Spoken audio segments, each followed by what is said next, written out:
Os Caçadores da Cidade Perdida. Quem anda pelas ruas de nossa cidade, cruza com pessoas do cotidiano, não sabe que é uma cidade oculta, um universo paralelo, pessoas anônimas, mas que na real são diferenciadas, artistas exóticos, personalidades raras, pérolas negras ocultas por baixo da superfície marítima, algumas já lendas urbanas. Nós somos os que caçamos essas pessoas exóticas, também as que fazem e imaginam outros mundos, e trazemos à luz em nossos videocasts dos Caçadores da Cidade Perdida.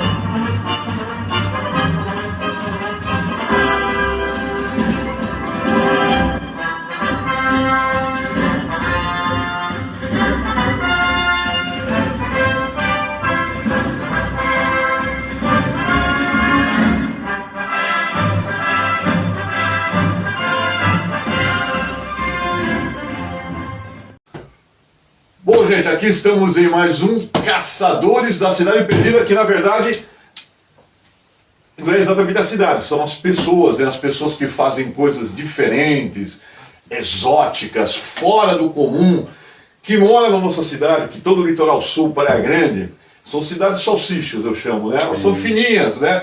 A praia de um lado, o morro do outro lado, tal, manguezal. Então não são como cidades circulares, São Paulo, Santos, etc. As pessoas se intercambiam mais, né? Então as pessoas não têm muito contato. E tem muita gente também que vem de Praia Grande para cá, como outro dia entrevistamos Sumé, que tocou saxofone com Raul Seixas, né, Wagner? Rolando Boldrin, Fafá de Belém, Raça Negra, Leonardo, Chitãozinho Chororó e tal. Então são pessoas que também têm um papel importante na vida nacional e vêm se aposentar, vêm para Praia Grande. Mas hoje a gente vai falar aqui da velha história do rock da cidade e da música na Praia Grande e na Baixada. Não dá para divorciar uma coisa da outra. Eu tenho aqui o Eider da Costa. A gente participou de muitas aventuras lá no passado, quando éramos adolescentes, na Caverna, no Satanic. A Tereza Ferreira Portara, aliás, uma tradição na cidade. A mãe dela tinha um conservatório, e Tereza tem toda uma história na música. Gente, hoje é com nós aqui. O que você pode lembrar da história do rock da Praia Grande que é muito interessante, Eider? Rapaz, vou falar uma coisa para vocês. Primeiro, bom dia, boa tarde, boa noite, etc, etc. E a cultura aqui na cidade é uma coisa muito interessante. Eu conheço aqui desde 1970, quando eu vim para aqui para passar temporada, então meus pais tinham casa, e eu me mudei para a cidade como residente local mesmo em 75. Mas eu já estava meio que envolvido, eu tinha lá, comecei a me envolver com cultura quando eu era bem criança, com 8 anos e tal. Então quando eu vim para cá, eu já tinha aquele certo gosto pela coisa.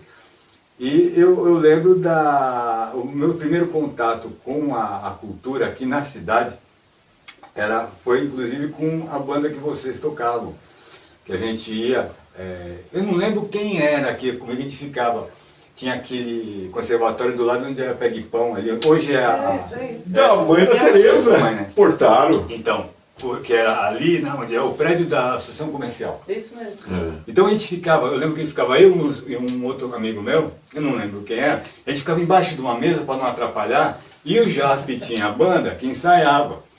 E a gente ficava lá olhando, eles tocando, um pouco mais velho que a gente era, né, na época eu devia ter o quê? Isso aí devia ser 74, 75. Então eu tinha 11 anos, então era um negócio muito interessante. E daí a gente foi se envolvendo. Mas quantos anos você tem agora? Agora, 61.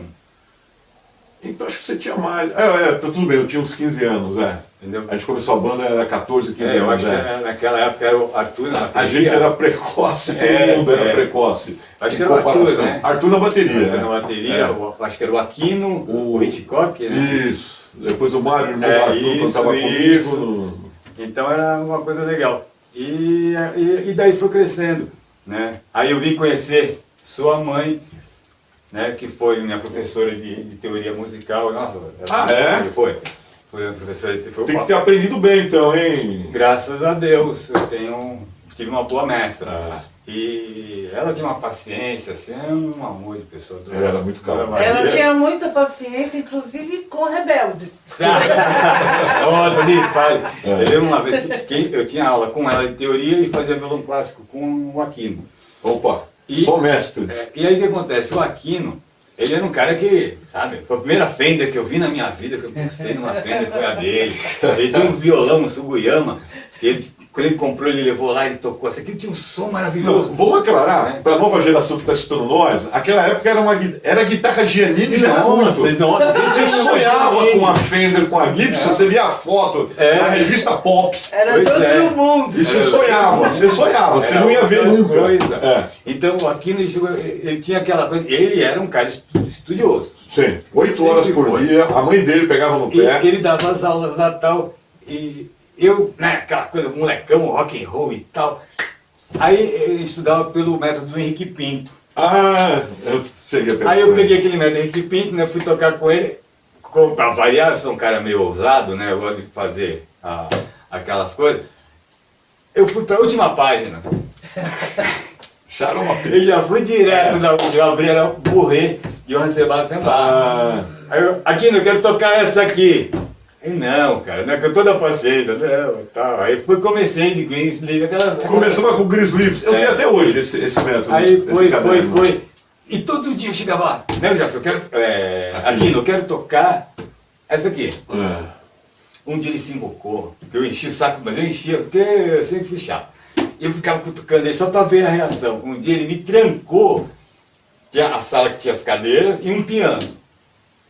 Ele me trancou naquela sala e falou, agora você quer aprender? Então agora você não sai daqui quando você não estiver tocando essa música. Pá, fechou a porta e eu olhei. Danou-se. Não tinha nem água, nem uma coxinha. Não, nada. Nem o sanduíche de mortadela. Lá, nada. Aí, foi, de tanto que eu enchi o saco dele, ele me deu esse castigo. Mas o castigo foi bom que eu tirei a música. Eu comecei a tirar o começo dela, depois eu fui. Mas foi muito divertido aqui. Mas já que você está falando aí, já citou o conservatório aí, a Tereza tem uma história muito parecida. Você, Tereza, qual era a tua relação na época com o conservatório? Porque você saiu meio fora do esquema, né? Tu não virou uma música clássica, né? Tu pegou MPB, rock, fundou uma banda de só mulheres tocando, uma banda de rock. Quem vê essa senhora aqui hoje, apesar que ela tá com um vestido meio que vai lembrar da época hippie, né? Bicho grilo. Vai lembrar, bicho grilo. Padrão. Mas conta aí, de onde veio a tua ideia? Era outra rebelde também, né? Na época, fazer a banda. Era a Ritalina Veia. Ritalina. Ovelha Negra. A Ritalina na Veia. época era... Levava uma vida sossegada. Só que não. Não, na verdade a minha história em relação à música é inevitável. Eu cresci numa casa de professores, de maestros, de dançarinos e tal, né? Quem era maestro na tua vida? Meu avô. Teu avô. Que deu nome à escola de música da mamãe. Ah, O maestro João Portaro. Sim. Era pai dela. Em que orquestra ele tocava, Tereza?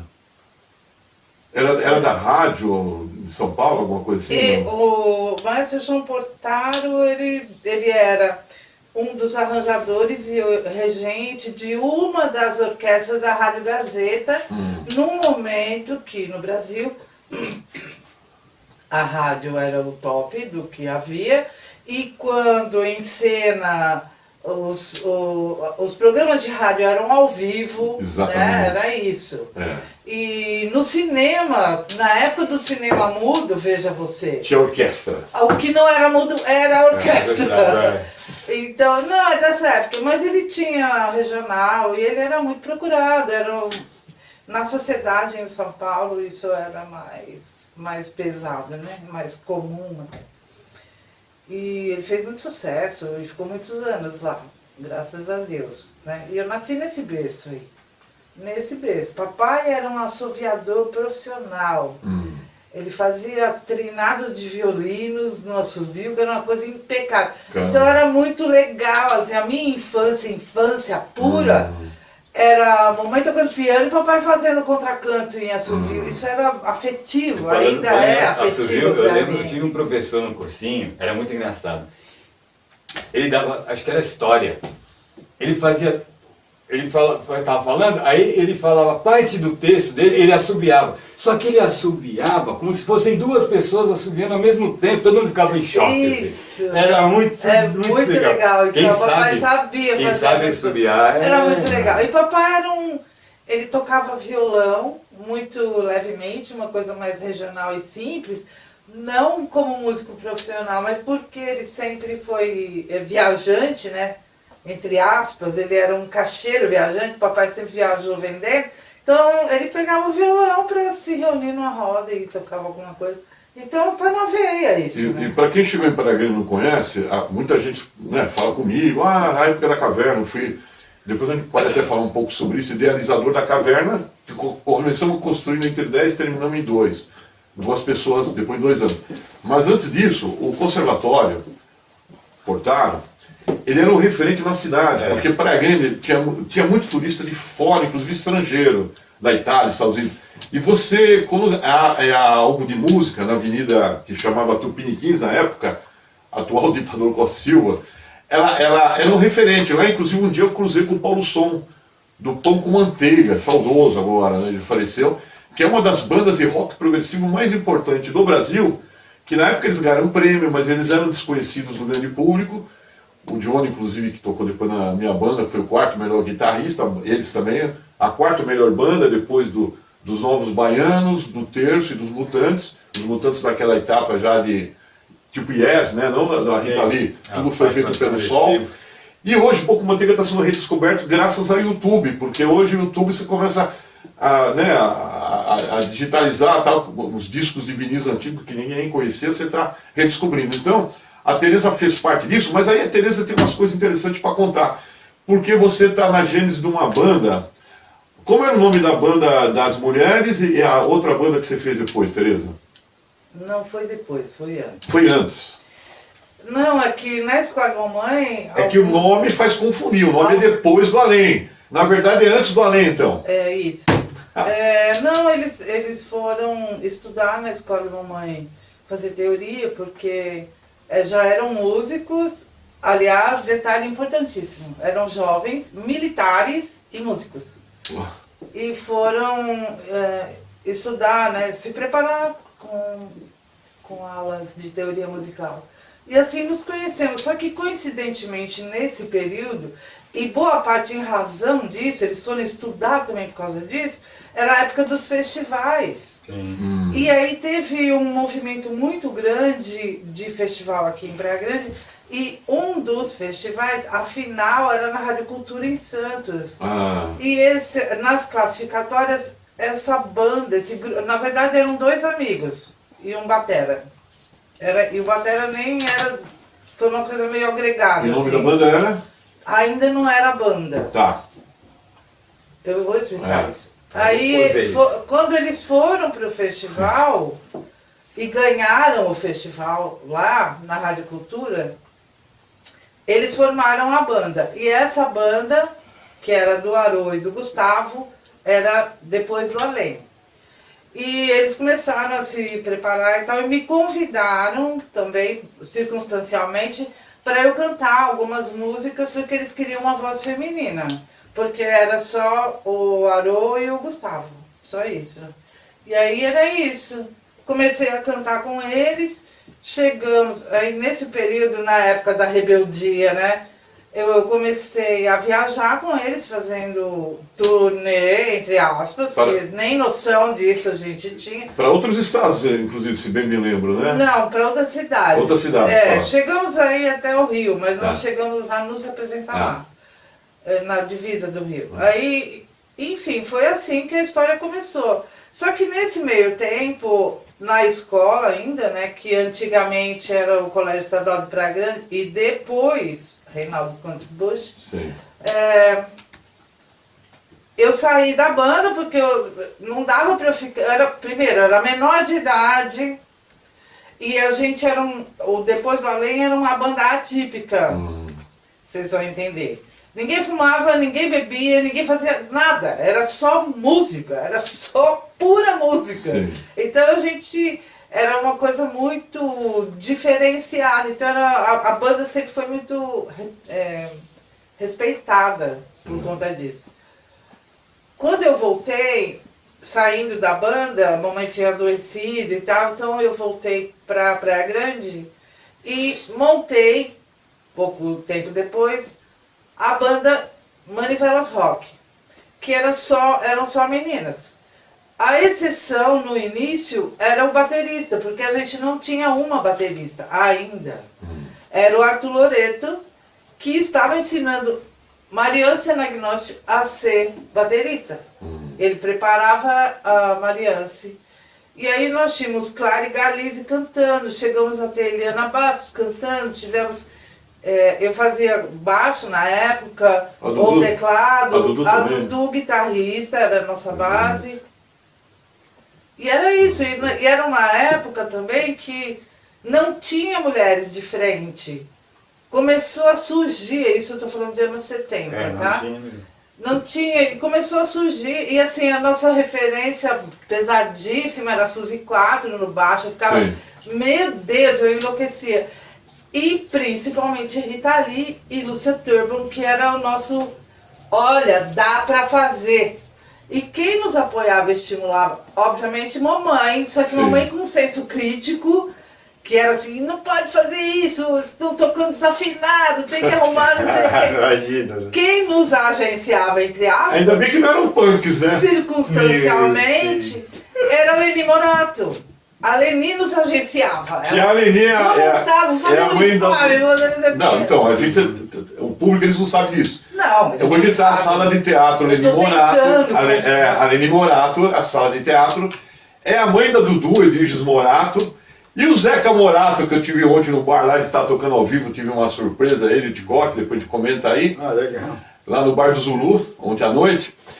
Então, fazia parte da história da cidade, o pessoal era da música, era poeta. Depois o Aquino formou, não sei se você teve, o Eider, aquele centro de cultura. A gente tinha na caverna, que era mais a coisa mais translocada. E o Aquino formou, que eu também ajudei, aí estava também a Dudu, principalmente. Não sei se é o período que você não estava em Praia Grande. Minha mãe e minha irmã estavam, eu com meninas. A Marília, né? O centro de estudos culturais, intelectuais, aí tinha um pessoal da MPB, tinha gente que vinha de fora, Nessa tocava. época que eu estudei com ele. Você estudou com ele, Nessa né? E havia muita também questão, porque o Wender é do surf também, né? Sim. A gente era muito assim, tinha uma galera do surf que era do rock. E fazia festivais na praia também. Inclusive, você me passou umas fotos agora esses dias lá, fazendo as pesquisas, né, para os projetos e tal. E uma foto que eu achei interessantíssima, num festival que teve, acho que foi no Cian, Praia Clube, e tem uma foto do público. Só tem surfista. Só tem surfista. Eu olhei, era uma foto que eu acho que na época eu devia ter uns 16 anos. É um mostra-som aqui lá. Mas só tinha surfista. Levou fulano, Beltrano, Ciclano, tava, olha, 80% ali era a moçadinha do surf. E eles eram envolvidos nessa questão cultural também. Sim. Ali mostra bem. A galera lia os livros do Castanheda, o surfista antigo da revista Planeta. Era diferente. Era muito místico e tal. Era bem... Eu acho que vida natural. Perdão, deixa eu só fazer uma parte aqui. Sim. Dentro que é importante e relevante para quem está assistindo. Sim. Dentro do Manivelas, a gente teve grandes vozes femininas, não foram só essas, como eu falei, Vanilde cantou com a gente, Beth cantou com a gente, teve uma galera assim, que foi revezando, e como a gente fazia cover de banda, mas também tinha música autoral, porque a gente participava de festivais. Explanador Atômico. O Explanador Atômico era uma delas, era autoral. Então, é preciso dizer também, senão as meninas vão querer me matar depois. As meninas estão aí nativas ainda, né? Então, interessante que ela falou essa questão dos festivais, na época era muito bom. Cara, era uma coisa louca, que pena, né? Tem que retomar, né, Jasper? Ontem no Bar do Zulu, o Zeca comentou, a Dudu lá em Campinas, que ela dirige lá, inclusive uma das faculdades da Unicamp, que eu não sei qual é, porque ela se especializou em fonoaudiologia, depois outras coisas, tá com um grupo de chorinho, a Dudu. Eu sei. Lá em Campinas, atualmente, né? Então, a galera não parou, né? Nós aqui estamos tocando, né? Ainda está fazendo as apresentações aqui com a gente, aqui na praia. E a Tereza... tá dando aula de teclado, de coral, tudo. A gente está... porque as novas gerações têm que conhecer essa história. Mas vamos avançar. Você falou, aquele episódio do Oceano, na verdade, já não foi festival, foi mostração. Porque a gente entende como festival, hoje o pessoal está generalizando, né? Festival é qualquer coisa, não. A gente utiliza a palavra festival no sentido estrito, como foram os festivais de música da Tupi, da Record, depois da Globo, né? Era concorrência, eliminatórias, seleção prévia, eliminatória, semifinal, final. Depois a gente fez o Mostra Som no Oceano Praia Clube, que foi interessante, porque foi um marco no rock da Baixada Santista. Isso foi em 79, a gente vai colocar as fotos aqui no programa, porque vieram bandas de São Vicente, de Santos, a presença de São Vicente, que depois foi a origem do Santuário, muitos dos músicos. Sempre uma banda excelente. O Yard Greats, do Hansen, depois Harry and the Addicts, que virou R, hoje é uma referência. O Hansen depois até tocou na minha banda, depois do Vulcano, infelizmente faleceu há poucos anos atrás, mas a banda de rock eletrônico a Harry, do Hansen, é referência da música eletrônica mundial.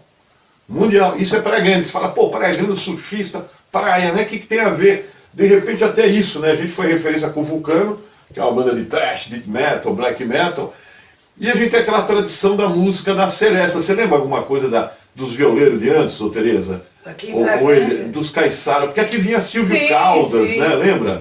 Tinha uma coisa assim, não tinha? Era uma coisa meio que geral, né? Acho que era exatamente o que eu ia falar, não era especificamente de Praia Grande, mas a gente tinha frequência de grandes artistas, aqui, Angela Maria, Inesita Barroso, sempre tiveram por aqui, andaram por aqui. Simone. Simone frequentava uma boate na Mirim. Simone era mais pra cá. Não, mas sempre isso aí eu digo. Sempre, porque Praia Grande era o balneário, né, da capital. E ainda né? Praia Grande é uma das cidades mais visitadas do Brasil. E você comparando a proximidade que ela tem da capital, é fácil de você chegar. Então ela continua ainda sendo muito frequentada. E mesmo as bandas de rock dos anos 70, dos anos 80 e até hoje, muitas pessoas que estão com o nome lá no topo, que chegaram lá, que já se foram e tal, passaram pela Praia Grande. Sim. Então você pega muita gente que, por exemplo, dá um exemplo. Um dos grandes guitarristas de blues, o André Cristóvão, ele sempre ia lá no Forte, ficava lá com a gente, lá no Valtinho, né, e no Passarinho. Na época tinha aquela banda chamada Fico Pico, né, que era o pessoal que depois montou lá o Golpe de Estado.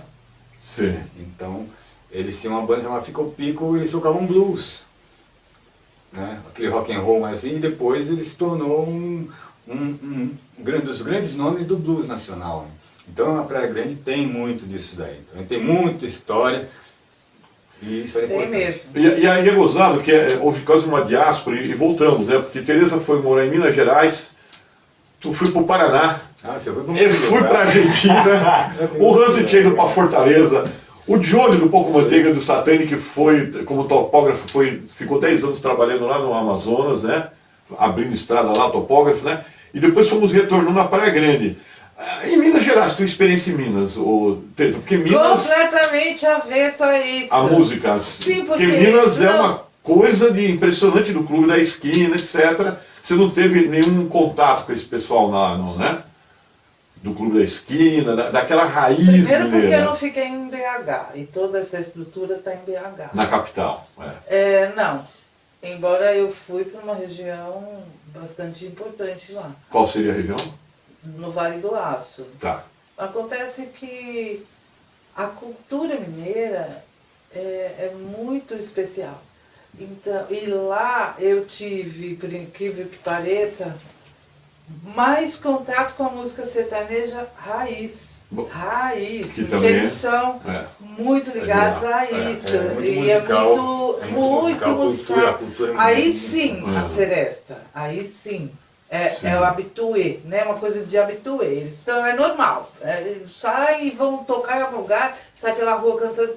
Isso sim, essa experiência. E foi uma coisa nova pra mim. Não que eu não conhecesse música sertaneja ou música caipira, não é isso. Lógico. Mas eu não vivia isso. E lá é religioso. Então eu aprendi a tocar algumas coisas que nunca imaginei fazer parte do meu repertório. Tem as coisas que você muda, né? Mas aí lá empreendemos em outra área, fomos para a área comercial e o nosso bar tinha uma banda residente, então era uma outra situação. Era uma outra situação que aí, né, aí era mais fácil. Até eu tô aprendendo coisas, conhecendo coisas que eu não conhecia aqui nesse encontro que não. Ela teve em Minas, um bar muito frequentado, eu na Argentina também, três danceteria, bar. E ganhei muito dinheiro em cima da música brasileira. Eu que era do rock, e a gente falava do misticismo do Egito, da Índia, dos druidas. Cheguei na Argentina, tive que falar do Jorge Amado, do Candomblé, de Salvador de Bahia. Os caras me perguntavam do samba reggae, me perguntavam do Caymmi. Aí eu tive que estar na MPB, que eu já gostava, mas não conhecia. Eu fui aprender mais raiz brasileira dando aula na Argentina, e os alunos perguntavam, e eu começava a ler. Aí me apaixonei. Porque aqui no Brasil, a gente via a novela de Jorge Amado na Globo. Sim. Aí não te chamava atenção para ler o livro. Você já viu, tá, Gabriela? Aí quando você entra em contato com o livro, é o meu caso, eu falei, caramba, por isso que os gringos gostam tanto de Jorge Amado. O cara é bom. Mas vamos voltar para Praia Grande, porque aqui tem uma coisa interessante, que é um trabalho até que nós estamos, os três, de certa forma, fazendo. As pessoas não sabem, e vai gerar livro e documentário, o que a gente está chamando assim, provisoriamente, da pegada caiçara regional, né? Como o Recife teve samba, o Mangue Beat, o samba reggae na Bahia, o tropicalismo no Rio, São Paulo. Por quê? Santos, por exemplo, a questão do morro e do porto é parecido com o Rio de Janeiro. Muita gente não sabe, o segundo berço do samba de partido alto é Santos, né? Bahia está o samba de roda, mas o samba de partido alto, de escola de samba, é Santos, depois do Rio. Por outro lado, o Porto de Santos, está tendo uma reportagem com um amigo nosso, mais amigo do Eder, o Vinha, grande baterista que tocou com o Nelson Ned, que tinha casa de Moacir Franco, que tinha que passar férias aqui em Praia Grande. Ele, numa entrevista até na tribuna, eu vi, o rock começa em Santos, na Baixada, por causa do Porto. Antes você não tinha acesso, não havia rede social, não havia internet, obviamente. Os discos vinis, até ser regravado no Brasil, então os marinheiros traziam, quem viajava, o rock no Brasil começou em Santos. Entrou pelo Porto de Santos. Isso muita gente não sabe. O Vigna, ele tem muita história dessa época. Ele começou a tocar lá no Porto. E nas bocas, que quem é novo não sabe, era zona de prostituição. Só que não é essa coisa aí decadente que você imagina. Tinha altas boates, uma boate era temática da Grécia, outra era temática do Egito, outra não sei da onde. Muita música. Ruas e ruas. Era um turismo em cima das bocas de Santos. Turismo da cidade, turismo do estado e turismo internacional, porque havia muitas bandas que tocavam. Deu de comer para muitas bandas, a todas essas boates, inclusive muito bem postas, desde as mais decadentes até as mais bem postas. Então, havia mercado de trabalho para o músico do MPB e do rock, né? Mas também, eu falei do samba, eu falei do rock, a música nordestina. Aí tem a ver até com a história do meu pai, que é cearense, né? Minha mãe não, minha mãe já é filha de português e espanhol, tá, de São Paulo. Eram as festas nordestinas no Oceano Praia Clube, do Coco Verde. Sim. Por quê? Porque a migração nordestina para o eixo Rio-São Paulo, principalmente São Paulo, em busca de trabalho, é forte. Mas muitos às vezes chegavam aqui, a maioria vinha em pau de arara, vinha em navio, vinha em ônibus, né? E encontrava trabalho no Porto, né? A cidade dormitório, Praia Grande. Então Praia Grande tem uma forte influência também da música nordestina. Tem.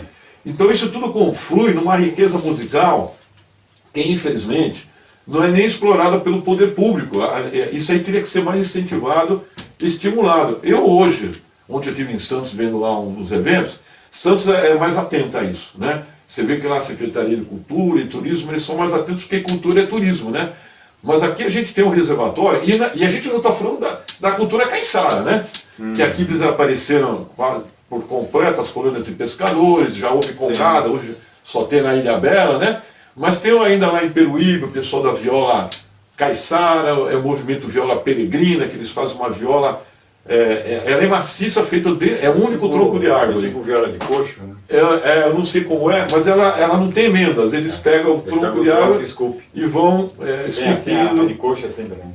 Isso está desaparecendo, mas ainda tem grupos como o Pinho do Pau a Pique, que ainda tem algo de música caiçara para apresentar, o pessoal da Ilha de Ana, lá em Santos, né, para ter evento. Então a gente tem uma riqueza musical para explorar, vocês não acham? O que vocês acham que poderia, com toda essa experiência que a gente tem na cidade, que na época a gente fazia, era tudo assim, na raça, era a pleno pulmão, a gente fazia com nada, né? Como é que vocês analisam essa realidade hoje, eu acho na que, cultura da cidade? em cima, começando pelo que a Tereza estava falando, da experiência dela em Minas, né? Aquela coisa da música sertaneja na rua, é aquela coisa, o interior ele é muito movido a essa questão musical, eles são muito musicais. Eu tenho algumas teses, né? E uma das teses sobre isso é a questão, por exemplo, hoje nós temos o quê?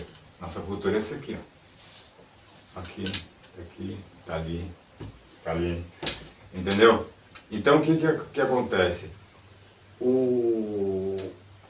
A forma das pessoas estarem se comunicando, pegando informação, era qual? Era aquele momento que você saía para festar. Então ia ter lá, o pessoal ia fazer a música, ia ter a seresta e tal. Isso foi passou para o rádio, passou para a televisão, hoje nós temos o quê? Hoje é a internet. Então a internet ocupou esse espaço. Então esse espaço de convívio, ele foi sendo tomado por essa tecnologia eletrônica. Tá? O interior ele se segurou um pouco. Por exemplo, falar que o rádio na grande cidade já existia muito antes. Mas o interior ainda manteve essa cultura. Tá? Tanto é que nos anos 70 você notou isso daí. Tá? Então é muito presente. Então hoje a gente vem acabando. Aí você me pergunta assim, levanta essa questão, né? O que a gente pode fazer? A gente tem que fazer assim, aproveitar dos jovens que têm um interesse em conhecer coisas diferentes. Porque hoje todo mundo pegar um celular e querer ser influencer, querer ser celebridade, esse é o comum. Agora, você querer fazer uma coisa de qualidade que é difícil. E na época, a gente tinha o quê? A gente queria se divertir. A gente não pensava em ser, lógico que você é um ácido do rock, mas não era aquela coisa de, não, você queria se divertir. Então você aproveitava a sua vida realmente. Então você montava aquela banda de rock, você ia curtir, você curtia o ensaio, você curtia a festa, você curtia o show. Instrumento emprestado, você não tinha instrumento. Carregava as caixas, eu me lembro, meu. E o que você eu carregava a caixa acústica por 2 barros nas costas. A gente tocava com toco de pau. No... Hoje tudo pega o pedal X, pedal Y, tal. Antes de você ter uma tonante, já entendeu? Fender, nem imaginar. O Dick Jaime, a gente falava Dick programa. Dick Jaime, gente, era um senhor de idade, ele foi ferroviário. Ele tem aquela coisa da música country, o folk, ele tocava violão, tinha um aparelho aqui, uma engrenagem com uma gaita, e uma mini bateria com o pé. Então ele tocava violão, cantava, tocava gaita, na hora, lógico, não toca gaita, canta e vice-versa, tocava bateria. Mas ele tinha uma aparelhagem. E nós éramos já o satânico, começava a ficar famoso aqui na Baixada, ópera rock, a gente fazia um teatro e tal, chegamos a tocar no Rio. Mas a gente não tinha nada quase, era uma guitarrinha aqui, ele tinha um pedal uau, parecia aquele pedal do Jimi Hendrix, era da mesma marca. Aí a gente fazia o trato, podemos sair na tua casa, lá na garagem, a gente ia. Mas aí também a gente apoiava ele, chamava ele para os festivais, ele ficava alegre pra caramba. Integração, né? Só que era isso, eu me lembro, a gente era magrelo, porque muitas vezes a gente, para ensaiar, os amigos, eu me lembro, o cara que tinha uma bota na Caiçara, ele vai emprestar aparelhagem, tá, vamos lá pegar as caixas. Nossa. Só que são 2 quilômetros. Aí vão toda a galera lá, cada um com uma caixa acústica, se revezava as ruas e pregando de areia. E depois tem que devolver, né? Você fazia isso, era meio-dia para pegar a aparelhagem, 1h30 para ensaiar e mais meio-dia para devolver. Às vezes era bicicleta, às vezes alguém emprestava um carro, era uma sorte, né? Então, a coisa era feita mesmo na musculatura. Não, era na raça. Na musculação. Tem que acontecer as coisas. Incentivava, porque você tinha... Era sofrido. Era sofrido. Então, só que mas a gente adorava, a gente gostava de sofrer. Entendeu? Isso fazia parte, aquela coisa, vamos montar. Eu lembro uma coisa que, na frente do bar do Valtinho, tinha lá no Forte, esse bar, que ali ficavam os roqueiros. E na época não tinha calçadão, não tinha nada. Então tinha aquela faixa de areia, tinha a avenida que era de paralelepípedo, aí tinha uma faixa de areia, vinha a muretinha, aí vinha a praia. E ali tinha os coqueiros. Bem na frente do Valtinho tinha um coqueiro, que embaixo dele tinha uma chapa de compensado. Que a gente colocou ali. Por que aquela chapa? Ele estava lá no bar, lá, sem fazer nada, que o Valtinho adorava a gente. Nossa, ele odiava os roqueiros. Mas só que a gente adotou o bar dele. A gente invadiu o espaço dele e ele virou nosso ponto. Então, ali na frente, ele estava lá, tal, não sei o quê. Vamos fazer som? Vamos! Saia cada um para um lado. Um trazia bateria, outro trazia guitarra, trazia amplificador, e esse compensado era para colocar bateria. Então aquilo era um lugar fixo. E era bem isso que você falou. E a gente foi lá, aí puxava a extensão do bar dele. Ele odiava, gente. A gente puxava a extensão do bar dele até o outro lado, botava o Benjamin, tem muito que ligar para os amplificadores e tocava rock ali. Entendeu? Então era muito legal. Para ele era bom, porque chamava atenção. Chamava atenção.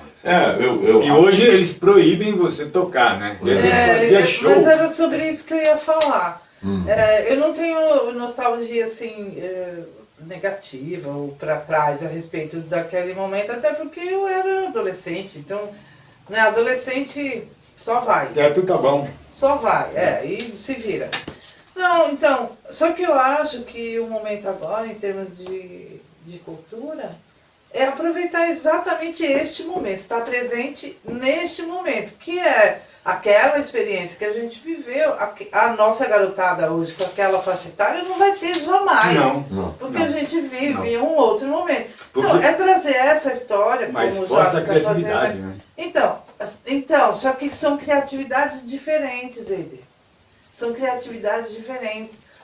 Hoje, você monta uma banda numa mesa redonda. É só pegar os aplicativos do teclado, da bateria, da guitarra. Você senta na mesa e toca no celular. Então, são momentos diferentes. Eu acho que a história é legal. Contar a história, a Praia Grande já foi assim. A gente teve um momento cultural, eu tenho certeza que o Jasper partilha disso comigo também, em que todo o movimento cultural da cidade era completamente estimulado pela prefeitura. O nosso prefeito queria mais que fizesse festival, queria mais que fizesse show ao vivo na praia, queria mais que fizesse gincanas escolares. Era o Leopoldo. E ele era motorista de trator. E era um cara ele não tinha cultura, mas ele apoiava a cultura, mal barato. Né? Ele era um cara que deixou a molecada... Fluir. E eu estou falando, basicamente, da época militar. Sim. Entendeu? Mas foi uma efervescência de cultura na cidade.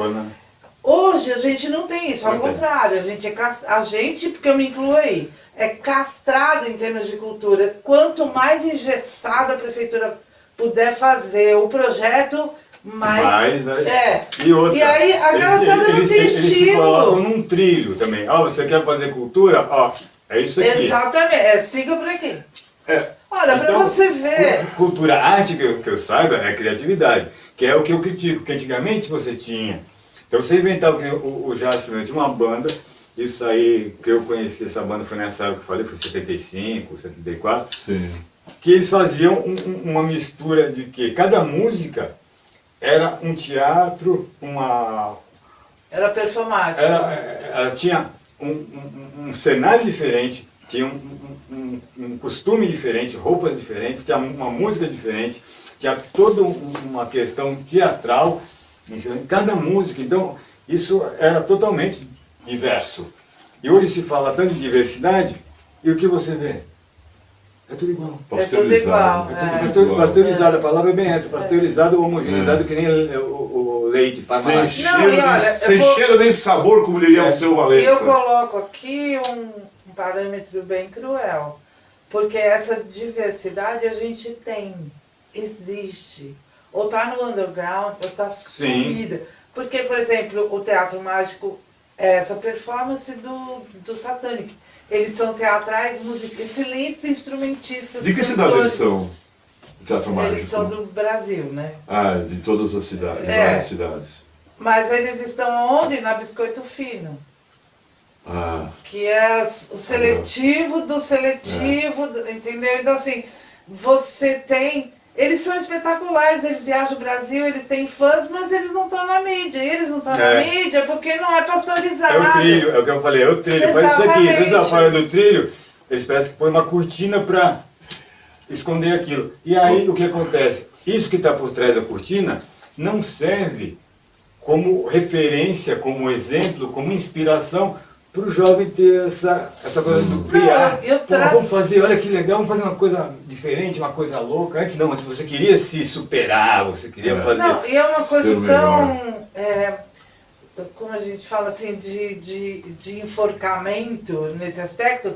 Vou citar agora recentemente. Ontem tivemos uma experiência, com uma reunião entre amigas, fomos num local que tinha som ao vivo. O comentário ali era o seguinte, diferente da tua experiência, é o que eu vou dizer aqui, que é sobre isso que a gente está falando.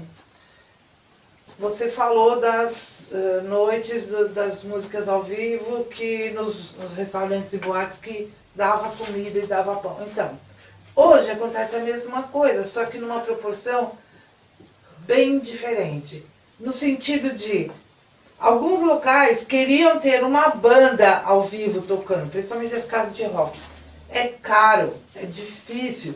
O comércio não se sustenta o suficiente para bancar uma banda como a banda gostaria de ser. Ou vai na troca da Coca-Cola, ou os caras têm que arrumar patrocínio porque sozinho não consegue sustentar uma banda, especialmente se for uma banda residente. O que está acontecendo hoje? Eles fazem uma base digital, grava, deixa na máquina, toca o violão e o microfone. É um cara com a banda musical digital. É um cara, o violão e o microfone. Então aquele cara que fazia solo no barzinho, tá no violão puro, ali na raiz, hoje ele precisa do... Então, ontem nós assistimos uma pessoa, aliás, muito bom cantor e instrumentista também, fazendo segunda voz pro Bruno Marrone. Então a base estava toda ali no instrumento dele cara, é isso que a gente tem. Eu vejo isso daí. Sabe, você perde os valores. A gente conhece quantos meninos guitarristas maravilhosos, que eu não vou mencionar nomes aqui, que estão... Cara, os caras são bons para aquela e não conseguem um trabalho. Eu vejo a coisa porque tudo está ligado no Você pode digital. trabalhar essa modernidade, essa coisa digital, de duas formas. Tá? Então você usar o sampler é uma coisa que, né, vocês sabem como é que funciona. Então você tem ali a possibilidade de você ser um multi-instrumentista. Por exemplo, tem o Marcinho Eiras. Então ele faz a base dele, ele tá brincando, falando com o público lá e tal, não sei o que, ele começa a fazer a percussão. Aí ele faz a base do teclado, aí ele toca, quer dizer, ele faz tudo e depois ele vai desenvolver o solo em cima, tá? Agora tem pessoas que aí eu sou meio reticente, tá? Que é o quê? Aquele cara que ele leva um arquivo, põe lá, põe para tocar e começa. Quer dizer, ele está tirando o espaço de outros músicos. Esse caso anterior, não. Ele é o show. Sim, porque ele toca, ele tem a capacidade de criar toda a percussão, ele toca teclado, ele vai tocar... Então ele é um multi-instrumentista. Sim. Então ele é um homem banda. Agora vamos voltar ao seguinte, uma coisa que a gente falou aqui há pouco, é interessante para falar da cidade, mas também o que a Teresa falou, ela teve uma experiência ontem mecânica, e eu tive uma que foi exceção.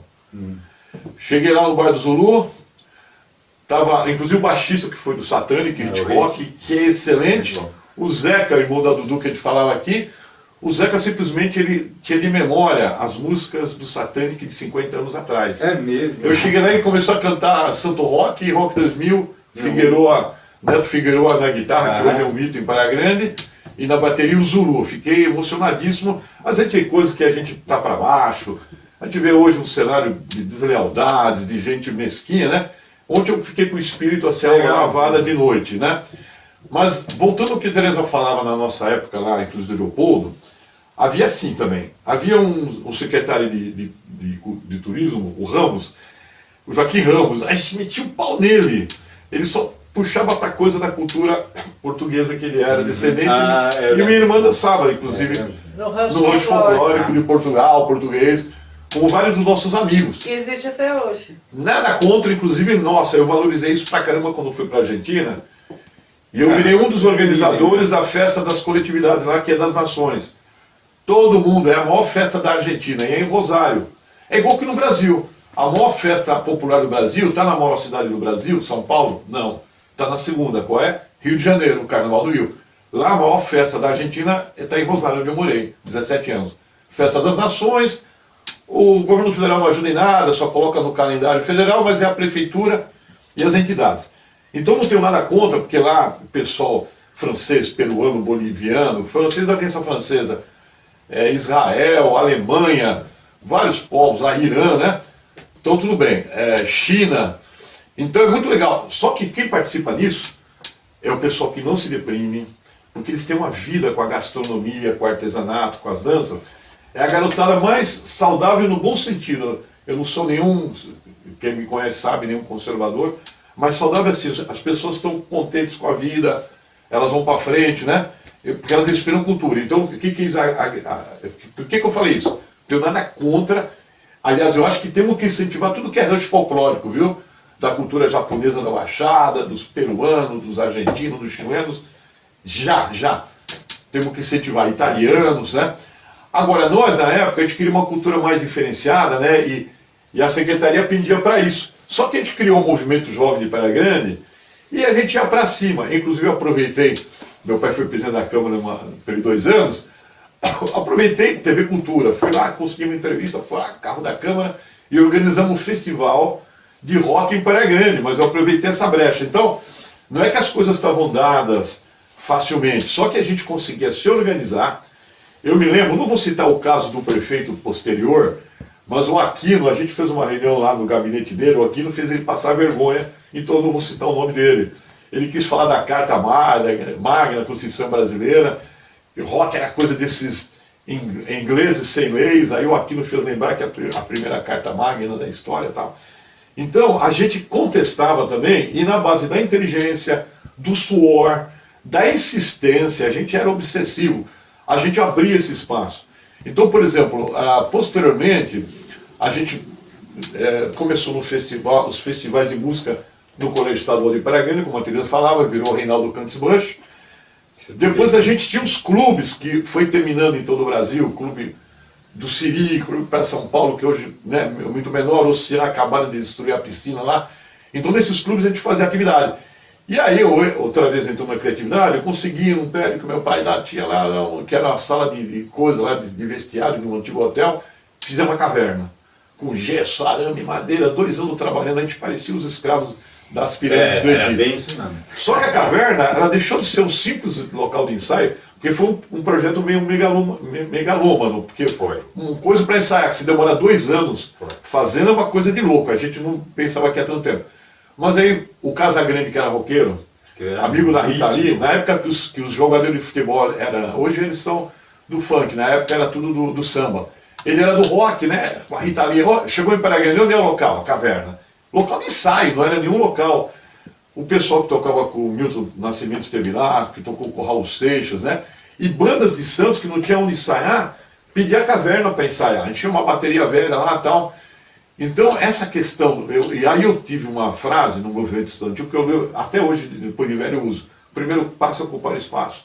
Então, a gente teve a caverna na Argentina, eu transformei o espaço do Clube Argentino Brasileiro, onde eu presidi 14 anos, no espaço também do rock, no espaço de outras culturas, não somente brasileira. Hoje o Verde América, né?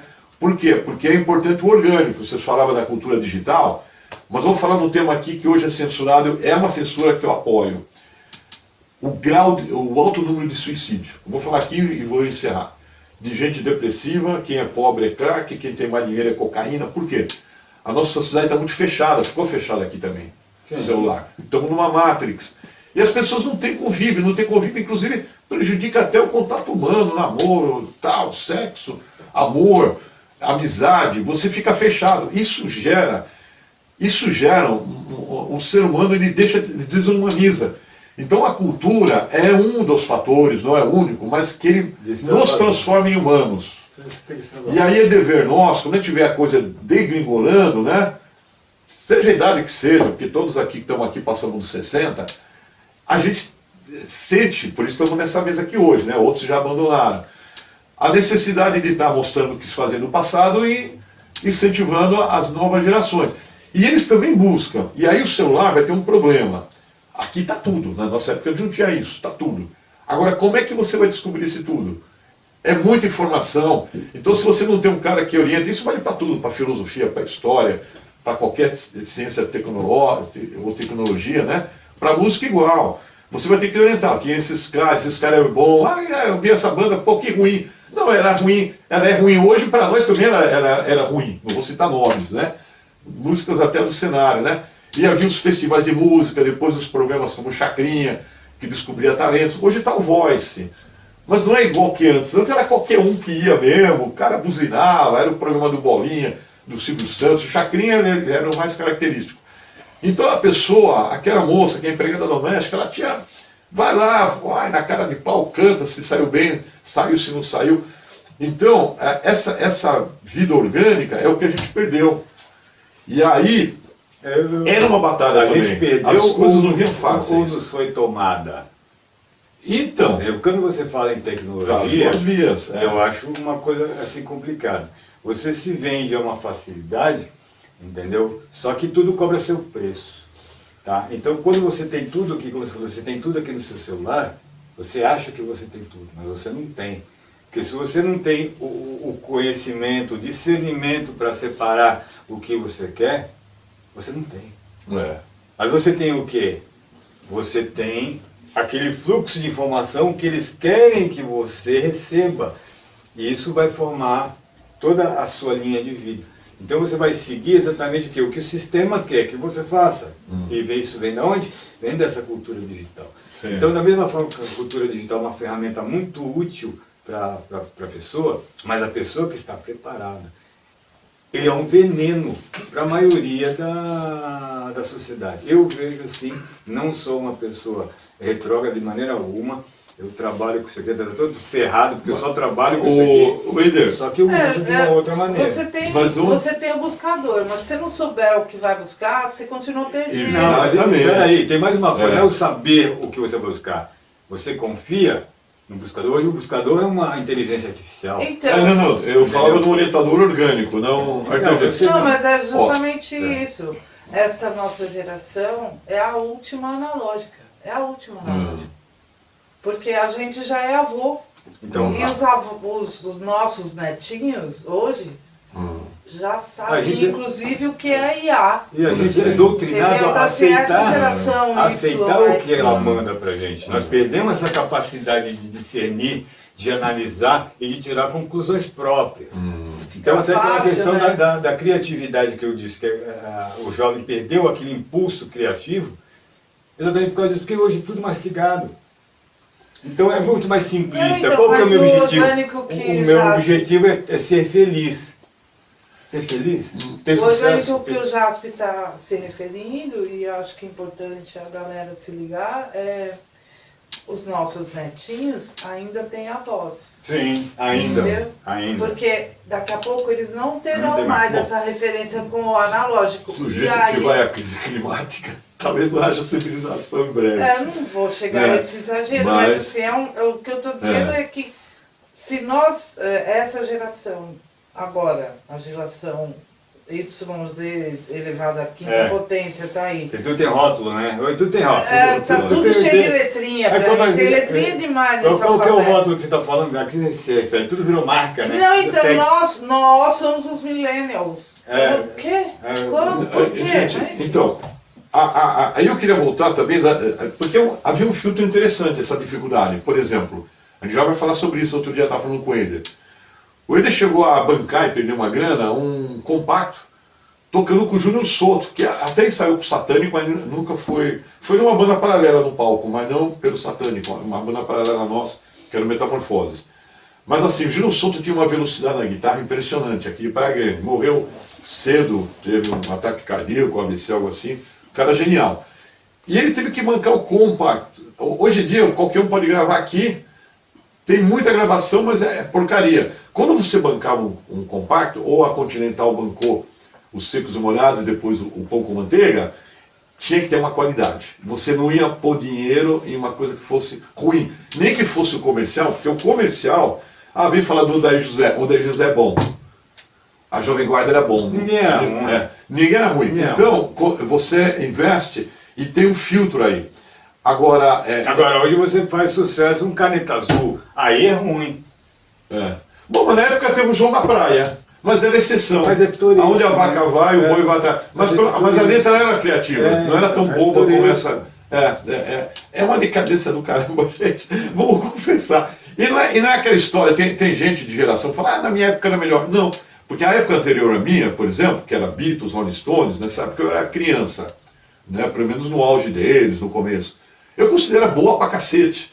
Eu considero os anos 50, eu não era nem nascido, né? Os Beatniks, né? Aquele jazz sujo. Mas lá, isso aí, os nossos eu pais também falaram, e os jovens hoje, quando tiver 60, vão falar a mesma mas coisa. eles eram bons pra cacete também, não é da minha época. Agora é a primeira vez que a gente vê no rock, no MPB. A primeira vez assim, eu acho que já tem uns 20 anos de decadência ou mais. Não, que você não vê grandes novidades, você vê tudo muito, novidade, muito ruim. E aí o cinema começou por esse lado também. O pessoal de uma banda que eu estava vendo lá, eu questionando, né, o que vocês têm de referência, o que vocês escutam?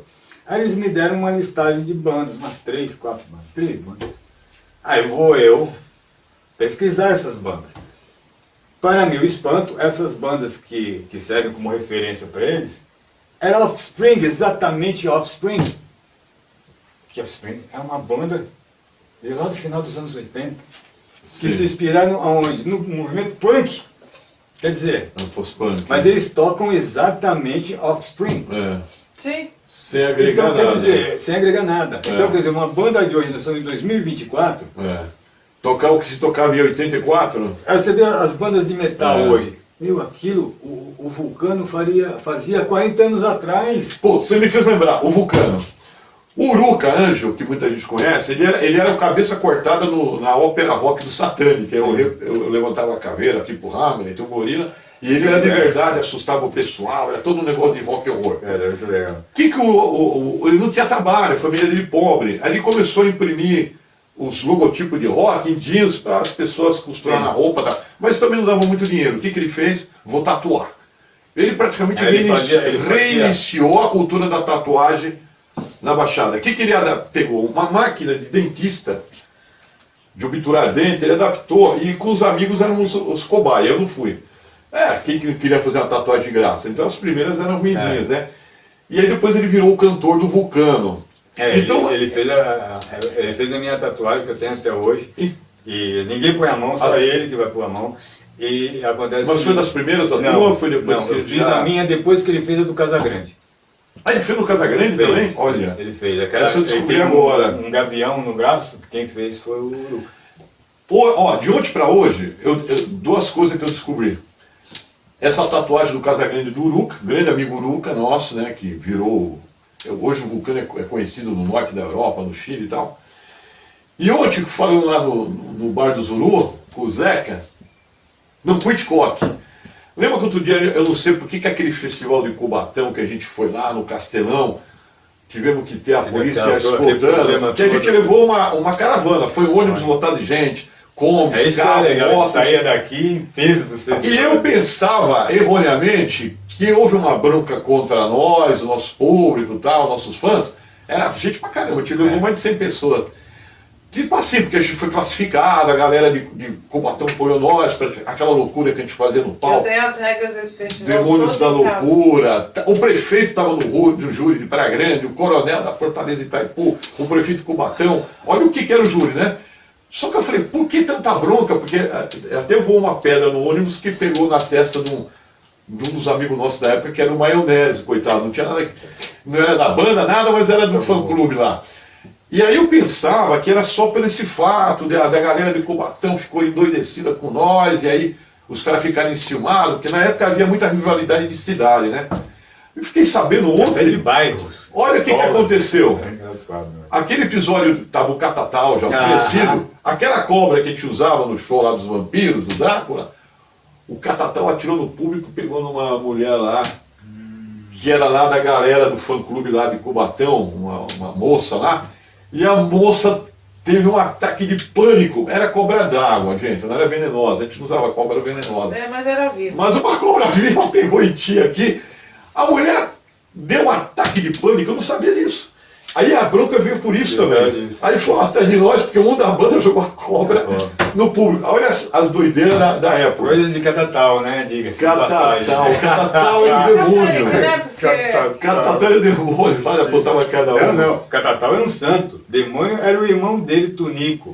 Tunico era pior ainda. Tunico era o demônio. E o pai era pastor evangélico. Sim. E ele saía com aquele bichinho lá, uma doninha, né? Tinha um furão. Um furão. Na coleira, na rua, um furão. É muita história, né? Foi uma das figuras, né, míticas da cidade. Toda a cidade tem os seus personagens. Ele é muito engraçado. Quando ele quis parar o ônibus, acho que foi da Breda, né? Ele quis parar o ônibus da Breda, que ele entrou na frente do ônibus. Já se matou. A gente fazia umas loucuras, sair de madrugada, numa moto, pular do prédio com guarda-chuva. A gente saía Tem umas às coisas 4 da manhã míticas. com a moto, cheia de lata amarrado na moto. O Mário, ele tinha pegado a corneta do exército, não sei como. O outro com o boom da bateria e gritando às 3, 4 da madrugada. São 4 horas da madrugada, tá tudo em paz, tudo em silêncio, um barulho dos infernos. E na época a cidade era mais silenciosa. Acordava todo mundo, chamava a Catatal polícia. teve a capacidade de ser alistado compulsoriamente, porque acho que até o prefeito falou, pelo amor de Deus, alista esse cara. Catatal, desse tamanho. Colocaram, desculpe aqui, ele teve a capacidade, sendo um recruta, um reco, né? De pintar o nome dele na ponte que faz a ligação lá da entrada até a 4ª bateria, ali no Xixová. A gente da praia via pichado na ponte. Catatal. Meu, ele ficou mais preso dentro do quartel do que sendo reco. Eu não sabia. Ele não sabia. Porque todo reco alistado tem um prazo, né? Se eu não me engano, 1 ano, dependendo até onde ele quer chegar, 2 anos. Ele foi ficando, porque ele tinha tanta prisão a cumprir, que ele foi ficando. Podia sair. Meu, Catatal era uma coisa assim, do ápice da rebeldia mais interessante. Mas ele era muito simpático. Ele fugia. Criativo, muito amigável. Amigo de todo mundo. Nossa, amigo, sensacional. Então ele chegava na festa, a festa mudava. Carnaval, ele saía do plantão que o coronel deixava ele preso no quartel, tipo assim, vai cumprir plantão, vai ficar na escala. Ele fugia pra ir pro carnaval, se vestir de mulher e sair pela rua. Aí era o padrão dele. Aí era o jipe do exército atrás do Catatal. Cadê Catatal? E ele escondido atrás da roda. Foi pra casa, a gente não viu, e ele atrás da gente. Eram umas coisas loucas, assim. Catatal era uma... Fazia parte da cultura da cidade, além do rock. O único problema dele é que ele exagerava, porque ele era inconsequente, que essa história da cobra. Inconsequente. Então, às vezes, faziam coisas que eram meio... Os outros que pagavam. Mas... Eu fui escutar Santana a primeira vez no disco dele e do irmão dele lá na Vitória. Carlos Santana. Gente, então... É isso aqui, um pouquinho da história da cultura de Pragueira. Terá outros programas, porque tem muito assunto. Até porque tem Aventuras de Manivelas que eu também não contei. Conta aí então. Não, deixa, a gente conta no outro. Fica para um outro episódio. Tem muita coisa. Então é a nossa despedida clássica dos caçadores. Aqui tivemos o Eider e Tereza Batista, cansada de guerra, mas não está cansada não, está nativa ainda. É isso aí, rock and roll.